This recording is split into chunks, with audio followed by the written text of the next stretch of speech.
introduced their boy group, Cortis, with their song Go yesterday. And I have a lot of thoughts. First, I want to say brilliant. I hate to give Big Hits any props, but brilliant. And I'm going to put on my industry hat when I tell you guys why I think it's brilliant. Honestly, I think it's an overdue addition to the K-pop landscape.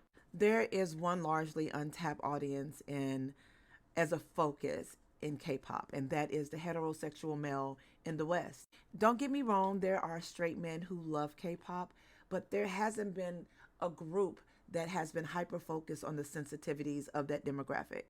And again, I'm talking with my industry hat.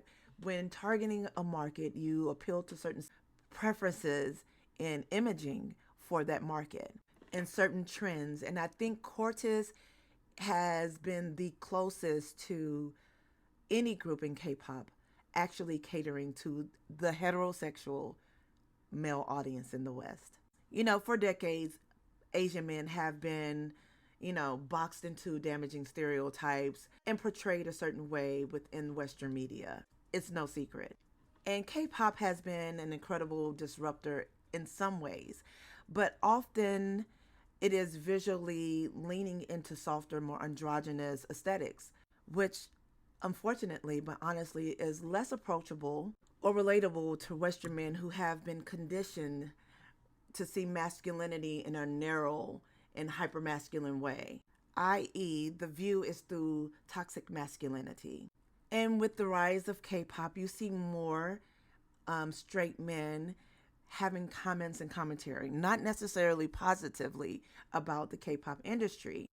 But I will argue that even with the popularity of K-pop, there still is not a group that is focused on that target market. And I think the start of Cortis is just that. We all know that hip hop is worldwide, and hip hop in K-pop, the adaptation of hip hop and K-pop is often seemingly generic and often takes from more retro approaches to hip hop.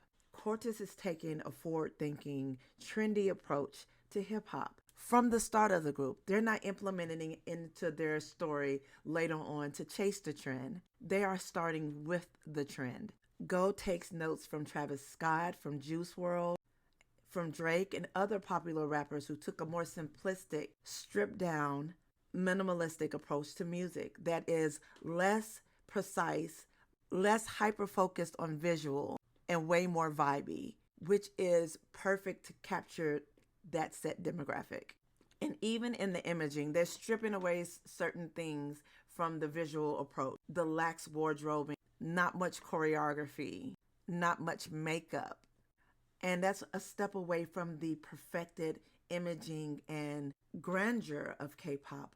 But again, it is targeting a particular market. And I can tell you that this particular market is starving when it comes to K-pop because I have two heterosexual sons that love K-pop. I have a 13-year-old and a 20-year-old who absolutely love it. They are hyper fixated on groups like NCT, 82 Major, P1 Harmony, EXO, aespa, Blackpink, you name it. They love to watch K-pop with me, but you know what they won't do? They won't watch it with their friends. They won't listen to it with their friends because the general stigma around the K-pop industry when it comes to heterosexual males in the West listening to it. As harsh as it sounds, so I think that Big Hit connecting with that demographic is not just smart business, it's culture shifting because it inches that demographic into a more accepting mentality when it comes to the overall industry that is K-pop.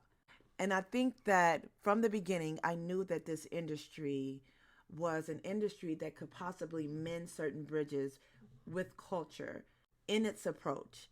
And hopefully with doing so, we chisel away at that idea of seeing things through that lens of toxic masculinity. So I do like the group Cortis, and I can't wait to see what they bring to this K-pop landscape.